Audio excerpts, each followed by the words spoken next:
Bonjour à tous, c'est Manga FR et j'espère que vous allez bien.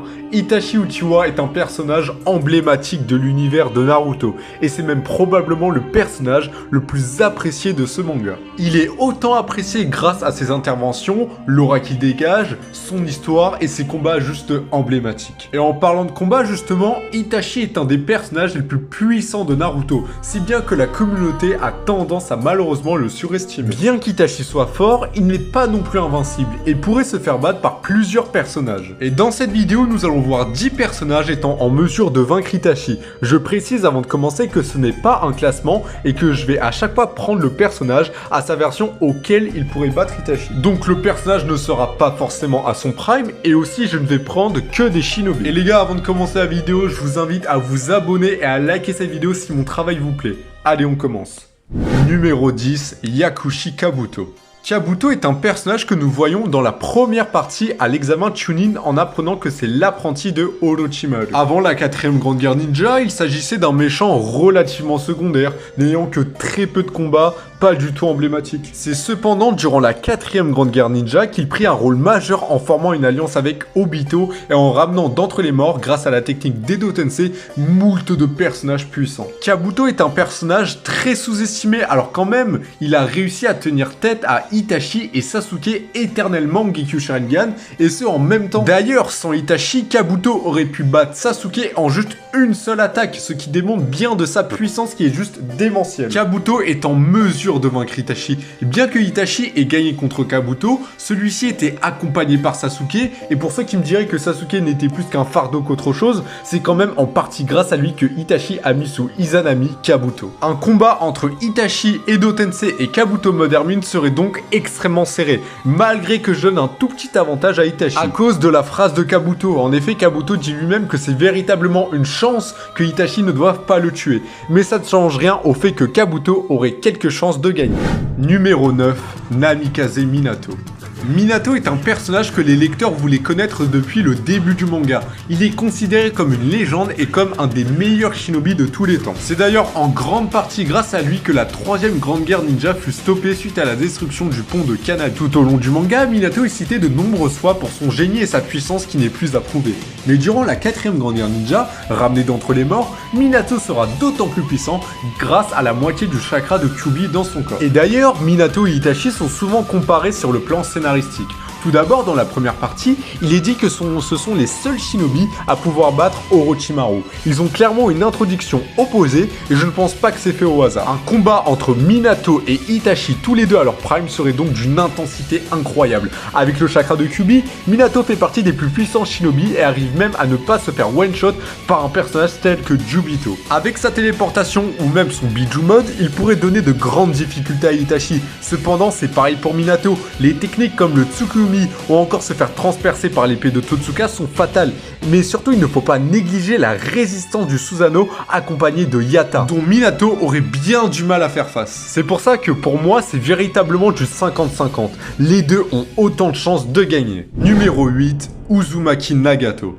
Nagato est un des méchants les plus cultes de Naruto. Son histoire est extrêmement touchante et c'est un des fondateurs de l'organisation Akatsuki, qui est le groupe de méchants le plus populaire, tout manga confondu. Il nous a offert des scènes mythiques quand celui-ci contrôlait les 6 corps de Pain comme son Shinra Tensei sur Konoha, ou alors son combat contre Naruto Modern Meat, qui est pour certains le meilleur combat de tout Naruto Shippuden. Nagato est le détenteur de la plus puissante pupille du monde shinobi qu'il a appris à parfaitement maîtriser, le Rinnegan. Un combat contre Itachi serait donc extrêmement serré, mais je donnerai tout de même la victoire à Nagato. Avec les 6 corps de Pain, Nagato est déjà considéré comme le plus puissant membre de l'Akatsuki, ce qui le place au-dessus de Itachi. Mais en Edo Tensei, selon Naruto, il est même beaucoup plus puissant que les 6 corps de Pain eux-mêmes. Et pour le battre, il aura fallu Itachi Edo Tensei, Killer Bee et Naruto KSM1. Et honnêtement, en 1 vs 1, Itachi n'aurait que très peu de chances de gagner contre un tel monstre de puissance qu'est Nagato. Il a des techniques juste dévastatrices que même Itachi aurait bien du mal à gérer, comme le Shibaku Tensei, le Shinra Tensei, les invocations et plein d'autres. Sachant qu'aussi que la plupart des techniques de Itachi seront totalement inefficaces contre Nagato à cause de Gakido ou même le Shinra Tensei.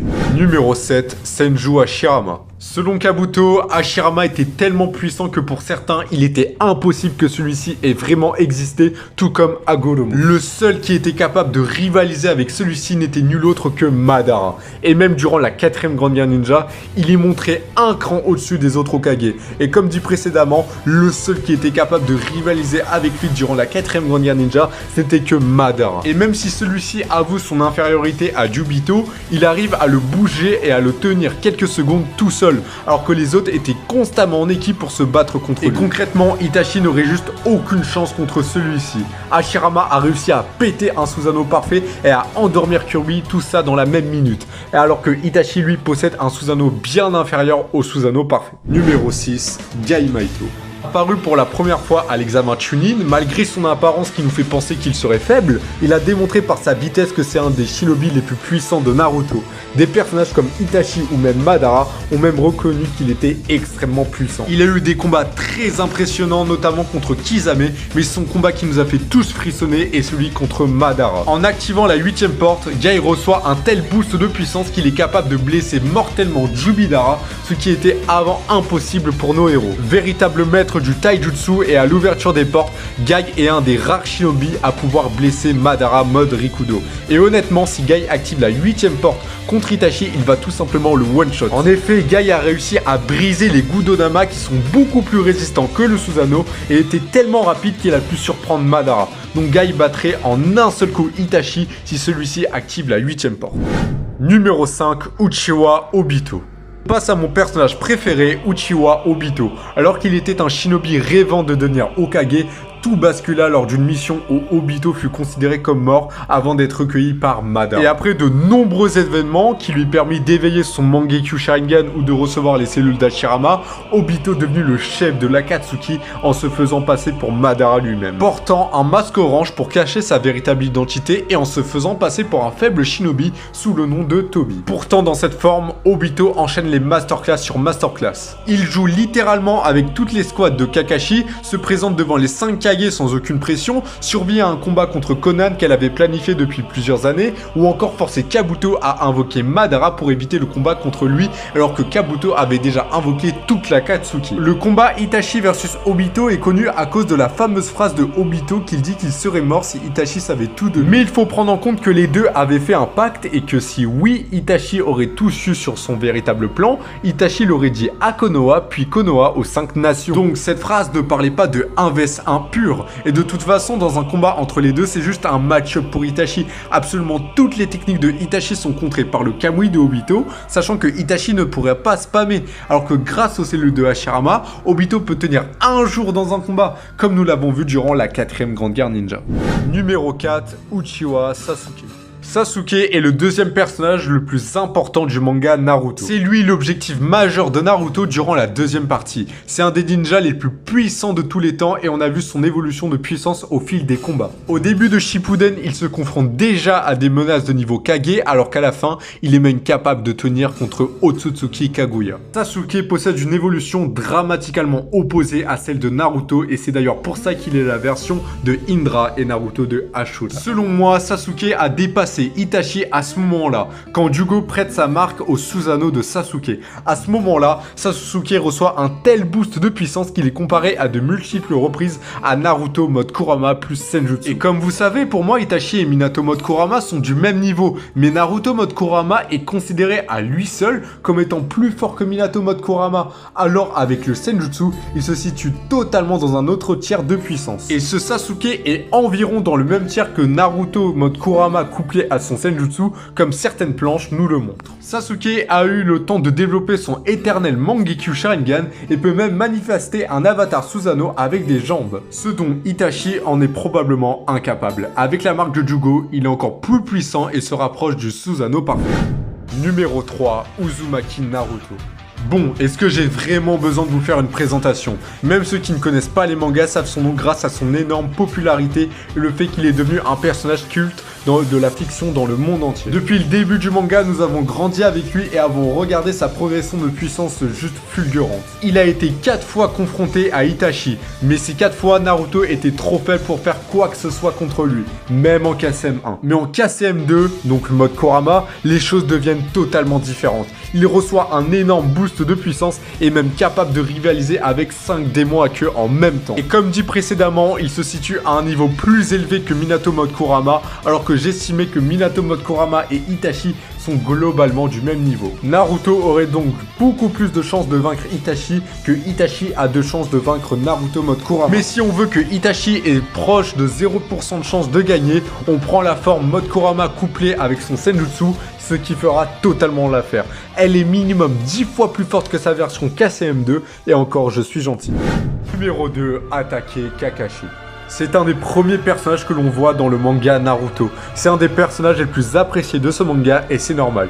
Au fil du manga, on apprend à le connaître et ses combats, son histoire sont juste légendaires. Même si Kakashi est un personnage puissant, on est tous d'accord pour se dire qu'il s'est fait dépasser par tous les personnages de niveau Rikudo, ou même les 3 monstres de l'Akatsuki ou d'autres personnages. Cependant, durant le combat contre Kaguya, Kakashi va recevoir un boost de puissance juste incroyable. En recevant les 2 Mangekyou Sharingan de Obito et du chakra Rikudo, Kakashi reçoit un tel up de puissance qu'il arrive à tenir tête à Kaguya et même à la blesser. Pour la première fois, un personnage maîtrise le Kamui à 100% et il obtient même un Susanoo parfait qui, selon Naruto, est plus cool que celui de Sasuke. Dans un combat opposant ce Kakashi et Itachi à son prime, ça serait comme avec Gyuchen Porte, c'est-à-dire qu'en une seule attaque, par exemple avec le Kamui Shuriken, l'attaque est tellement rapide et puissante qu'elle va tuer Itachi en un seul coup sans que celui-ci ne puisse même se rendre compte qu'il soit mort. Numéro 1, Uchiwa Madara. Madara est pour certains l'antagoniste ultime du manga Naruto, ou même tout manga confondu. Depuis le début du manga, Madara était désigné comme le méchant ultime et que, hormis le Shodaime Hokage, personne n'était capable de rivaliser contre lui. Rien qu'en prononçant son nom, on pouvait faire trembler les 5 nations. Surtout pour sa puissance et sa prestance qui inspire une telle peur au monde Shinobi. Il a été le premier ninja à éveiller le Susanoo parfait, et en un seul coup de Susanoo parfait, il pourrait battre les 5 Kage ou alors trancher de plusieurs montagnes sans aucune difficulté. Comme dit précédemment, Itachi ne peut strictement rien faire contre le Susanoo parfait, qui se situe à des années-lumière du niveau de Susanoo de Itachi, malgré les artefacts que celui-ci possède qui up la puissance du Susanoo de Itachi. Le débat Madara versus Itachi est très connu au sein de la communauté Naruto, alors que ce débat n'a pas lieu d'être. Si Itachi aurait été comme Madara et aurait par tous les moyens voulu acquérir de plus de puissance, il y aurait peut-être eu un débat. Mais le développement de Itachi n'a strictement rien à voir avec celui de Madara en ce qui concerne la puissance.